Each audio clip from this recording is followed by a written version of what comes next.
Shkarkimi nga detyra ish kryepolicit Ilir Proda, duke se ka hapur rrugë procesit për zgjedhjen e kreut të ri të policisë, një garë e cila këtë herë duket më reale se gjithë proceset e tjera të zhvilluara më parë, ku emri fitues gjithnjë përflitej në tavolinë dhe po ai zgjidhej, teksa tashmë ky proces duket se nuk po e garanton tipikisht një emër në tavolinë. Por kush janë garuesit këtë herë?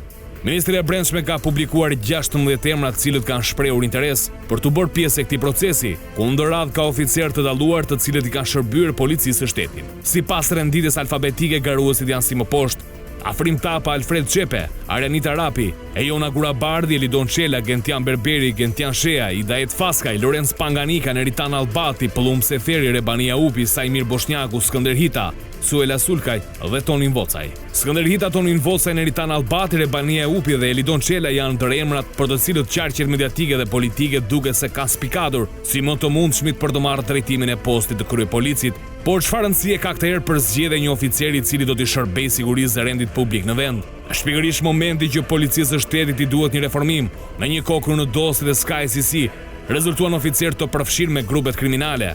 E fundit ishte godita në Vlorë, ku zbuloi një shef të krimit në këtë qytet, të lidhur me një nga grupet më të rrezikshme dhe që shërben atyre me informacion dhe logjistik. Këtë herë policisë së shtetit i duhet një kryepolic që të ristrukturojë të gjithë organigramën për të pasur mundësinë që policia realisht të rikthehet në shina, për të nxjerrë nga radhët e policisë zyrtare të cilët zgjedhin krimin dhe korrupsionin përballë detyrimit që uniforma e tyre ka ndaj sigurisë dhe jetës së çdo qytetari në vendin tonë. Duhet një kryepolic që të ndryshojë spak idenë e tradhtisë që vjen nga policia, që siç dukshëm është kuptuar, Byroja Kombëtare e Hetimit po kërkon të ketë pavarësi totale nga policia, duke menduar ngritjen e një strukture operacionale, vëzhgimi dhe përgjimi, krejtësisht të sajën, pa ja shtrirë dorën organeve të tjera ligjzbatuese. Sa rëndësishme është kjo garë, Çollaku, për policinë e shtetit të herë? Të ju i thoni garë, sepse është një procedurë leksikore. Unë do që ndryshe që e shoh, sepse po shoh gjithmonë më tepër se nga një drejtor në tjetër, kemi folur edhe herë të tjera së bashku që janë ndruar 5 drejtorë, 7 ministra, kemi në përduar pasardhësit, dhe tu zgjat 3 muaj, 4 muaj president drejtor policie, po mirë këto 3-4 muaj, dakord që ka të komanduar, ka në drejtor, do vi drejtori, do bëjë të lëvizjet e tij të ekipit të ri, sepse ligjërisht ka dhe pavarësim nga titullari i Ministrisë së Brendshme, është nomenklaturë emëruar nga kryeministri, pa vetëm propozimin bën ministrat. Atëherë, këtu një organizatë policie, e cila ka sigurisht potenciale për të marrë drejtimin e saj, të ndershme, them unë, po potencialet cilësore, të pakapura, dhe le të themi pa telashe të shkuras profesionale në raportet gritë tek e zeza, unë them që nuk janë fort të promovuar nëpër lista, ose janë thjesht për të mbushur emrat, numrat, për të lançuar se ka kandidaturën Çollaku. Besoj që ka qenë një garë e hapur të paktën për të futur emrin në listë, po ta themi të paktën kështu. Shumica ato që fusin emrin në listë, të paktën nuk do zihen me drejtor, por do shkojmë diku tjetër, po jemi pjesë e ekipit të ri të policisë së shtetit. Natyrisht që këtu, me atë çfarë ka ndodhur në policinë e shtetit, me atë çfarë edhe vetë partnerët, por edhe prokuroria e posaçme kërkon te kjo organizatë, pastrimin e brendshëm të saj. E kemi dëgjuar në mënyrë të përsëritur ish drejtuesin Domani, por edhe prokurorë tjerë, edhe të jurisdiksionit përgjithshëm, kur përmendin në përdosjet e tyre disa të bërë publike, të tjera të janë hetim, se në këtë trup të policisë së shtetit në nivelet drejtuese, në nivelet të larta, ka oficerë të cilët janë të përfshirë në grupe dhe banda kriminale, sidomos nga përgjimet e Sky Anglos. Rasti i fundit në Vlorë në grupin e Inez Arhullës. Domethënë Inez Arhullës një oficer që ai tjetër që vajte në Kosovë që u ka me 1 milion euro. Ferrari me 1 milion euro me çfarë ishte. Pra këta në raste janë episode të niveleve 2 e 3, deklarimet e drejtuesve të hetimit të posaçëm përmendin emra të niveleve të larta. Ku janë ta kur prej 3 vitesh ne presim që këto të përmendur në përdosje, si të përfshirë në afera të paligjshme, me kyçbërës, me grupe kriminale, me pastrim parash, me organizata tani, presim që këta të paktën të jenë në hetim të përballë me drejtsinë, se mund të jenë të pafajshëm dhe ne akoma nuk kemi lëndën e duhur për të klasifikuar atë, përsa ka një vendim gjykate nuk o thotë këtë. Por kjo lloj përsëritje e këtij fenomeni dhe nuk shohim në atë në atë parcel të projektuar se janë këta emra dhe ka të tillë. E dim edhe ne, e din edhe ta. Vetëm në dorën le të themi në dallgën e parë të dosjeve të ardhura nga Franca, Belgjika dhe Holanda, ku ishin, le të them, grupi prokurorë që merren me këto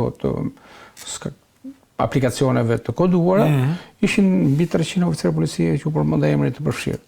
Shtojmë edhe 150 që ish drejtuesi i shërbimit informativ i Shajasi kishte përcjellë në prokurorin e përgjithshëm e oficerë policie të përfshirë në grupet kriminale me emra konkret. Këtu na shkojnë nuk e di, është gati 10%. Është shumë të rënditse.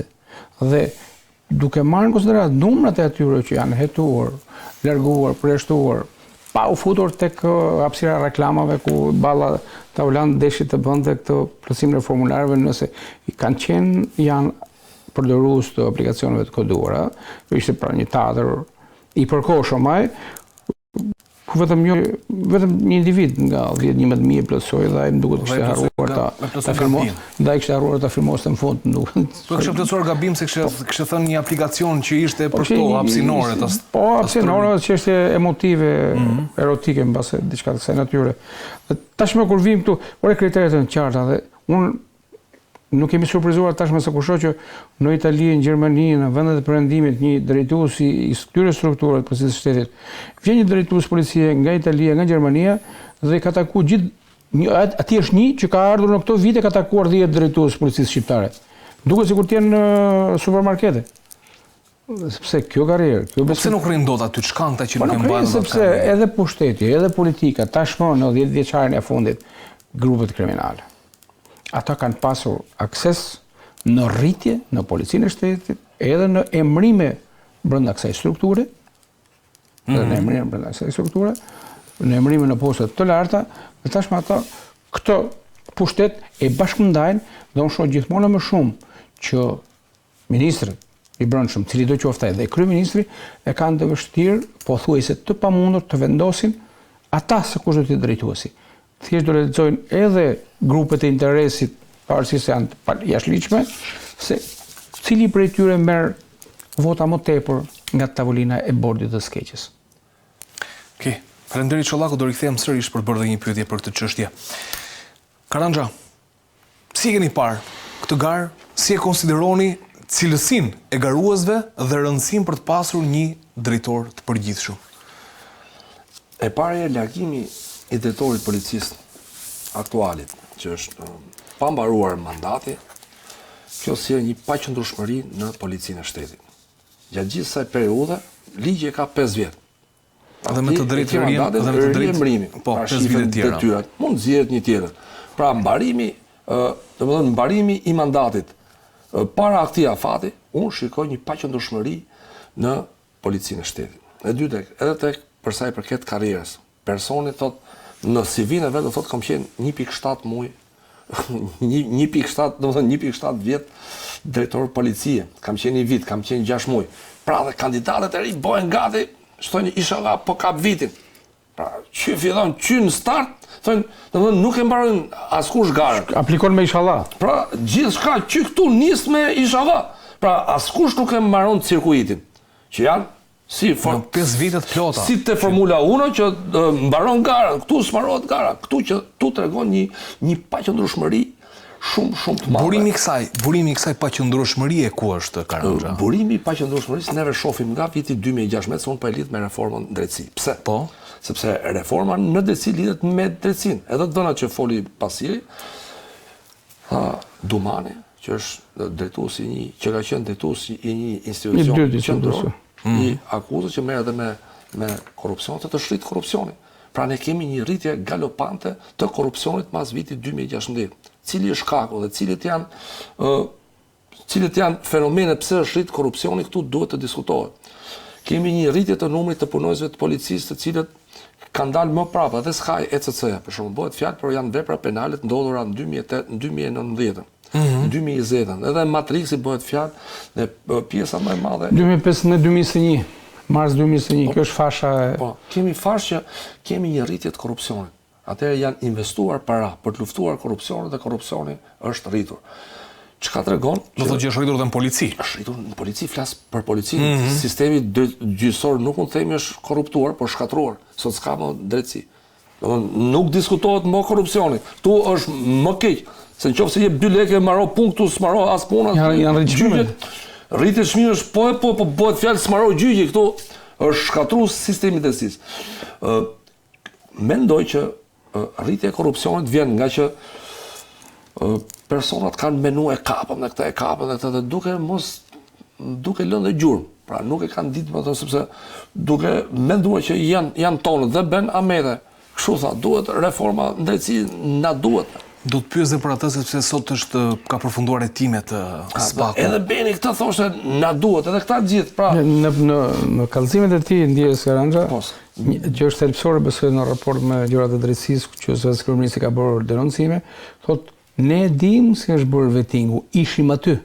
Bëhim me mesazhe, këtë kaloje, këtë ngele, këtë kaloje, këtë ngele. Pra është një rrëfim vërtet në nivele të larta për treguar si është kontrolluar ky proces. Pak më vonë kur të flasim për incinerator që të bëjmë edhe një shpjegim ndoshta edhe kësaj reformës që kemi diskutuar do ta diskutojmë. Kjo deform reforma lidhet me rritjen e korrupsionit. Kjo e njëjta gjë sepse nuk është se shpikëm, e njëjta gjë ka ndodhur edhe në Kroaci. U bër reforma atje, ndodhi.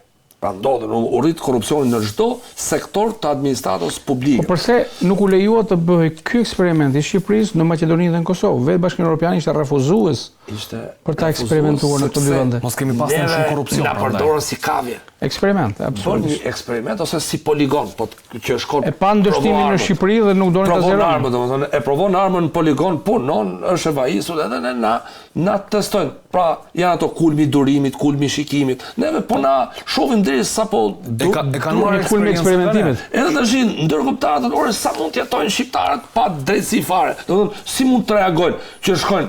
E kemi provuar, edhe testojnë njerëz aty për shembull mbajnë një person sa bërtasin që sepse shpesh që u shkojnë nëpër gjykata, konstatojnë që ke njerëz që bërtasin dhe e kujt i bërtasin? I bërtasin një sekretare aty. Domethënë i bërtasin, ku është gjyqi? Pa jo shkreta ska lidhje gjyqtari. Dhe këto po na testojnë. Ajo që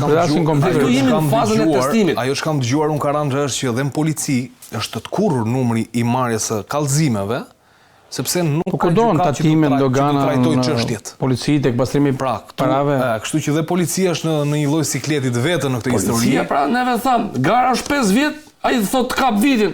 Pra çdo gjë këtu është e përkohshme. 3 muaj aplikime, 6 muaj punë. 3 muaj ja shikoj, u bë gjitha gare më. Komedi e zezke. U mblodhen gjithë ajo reklam, tu shku me kameramanët se çfarë po bëhet. Fund fare thash, shikoj, hap Crown në Kashar, ndërkohë që ishte nisë për Durrës apo. Në Kashar hapi Crown, drejtori i përgjithshëm.